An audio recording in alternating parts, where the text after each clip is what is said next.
ခုနေ့ကသားသမီးအပေါင်းသူတော်ကောင်းတို့မင်္ဂလာနံနက်ခင်းပါရှင့်။ကျမကတော့ဆရာကြီးဟိန်းတင်းစော်ရဲ့တန်သေးတပည့်ရင်တဦးဖြစ်တဲ့ဆရာမရွှံပပအောင်ပဲဖြစ်ပါတယ်ရှင့်။ဒီနေ့ကဆိုရင်တော့တနင်္လာနေ့ဖြစ်ပါတယ်ရှင့်။တနင်္လာနေ့ဆိုရင်တော့ဆရာကြီးဟိန်းတင်းစော်ရဲ့အယူတော်မင်္ဂလာချမ်းမှာခုံမရက်ရေတရားကိုပြုလုပ်ပေးလေးရှိပါတယ်ရှင့်။ခုံမရက်ရေတရားပြုလုပ်မဲ့သူတွေကဆိုရင်တော့မနက်၈နာရီထက်နောက်မကျပဲလာခဲ့စေချင်ပါတယ်ရှင့်။ဘာကြောင့်ဒီလိုပြောရလဲဆိုရင်တော့၈နာရီထက်နောက်ကျမယ်ထားလိုက်ပါတော့တချို့ဆိုရင်9နာရီကျော်သွားတယ်နော်9နာရီကျော်သွားတဲ့အခါမှာဆိုရင်ကိုယ်ရေတရားလေးပြုလုပ်တဲ့အခါမှာဆိုရင်တော့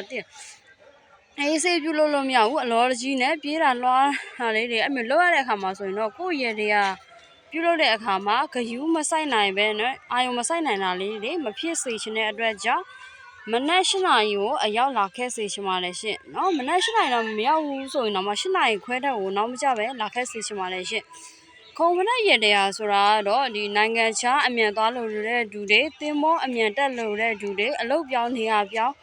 လုပ်တဲ့သူတွေအတွက်ပြုလုပ်ရတဲ့ရေတရားပဲဖြစ်ပါတယ်ရှင့်အင်္ဂါနေ့မှာဆိုရင်တော့မနက်ပိုင်းဆိုရင်တော့နဝင်းပွဲရေတရားကြီးကိုပြုလုပ်ပေးလေးရှိပါတယ်ရှင့်နဝင်းပွဲရေတရားဆိုတာကတော့မြတ်စွာဘုရားရှင်ကိုနှုတ်စီဘူးเนาะဒီစံနှုတ်စီဘူး9လုံးလက်ဖက်9လုံးကွင်းရ900เนาะတောက်တော်ကြီး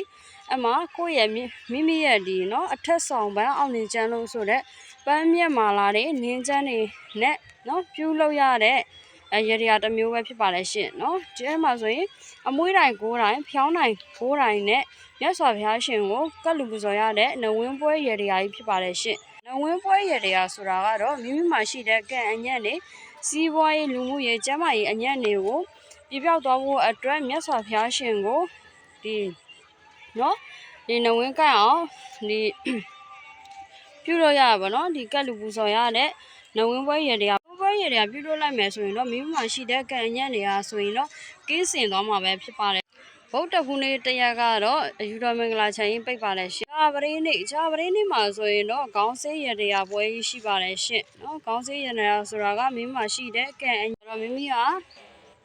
ဒီဘောမသွားတဲ့နေရာပေါ့ဥမာထားလိုက်ပါတော့ဒီအမှုအခင်းလိုနေရာလေးတွေအဲ့လိုနေရာသွားမယ်ဆိုရင်တော့မိမကောင်းတဲ့ဒီကန်ဆာတာလေးတွေအမျိုးရှိနေတယ်လို့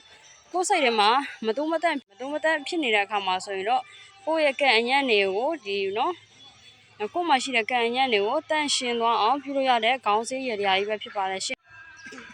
တောက်ကြနေ့မှာဆိုရင်တော့တရားပွဲရတရားကြီးဖြစ်ပါတယ်ရှင့်မည်သူမဆိုဆရာရဲ့အယူတော်မင်္ဂလာချမ်းမှာလာရောက်ရတရားခြေဖို့အတွက်ဖိတ်ခေါ်ပါတယ်ရှင့်အားလုံးကိုကျေးဇူးတင်ပါတယ်ရှင့်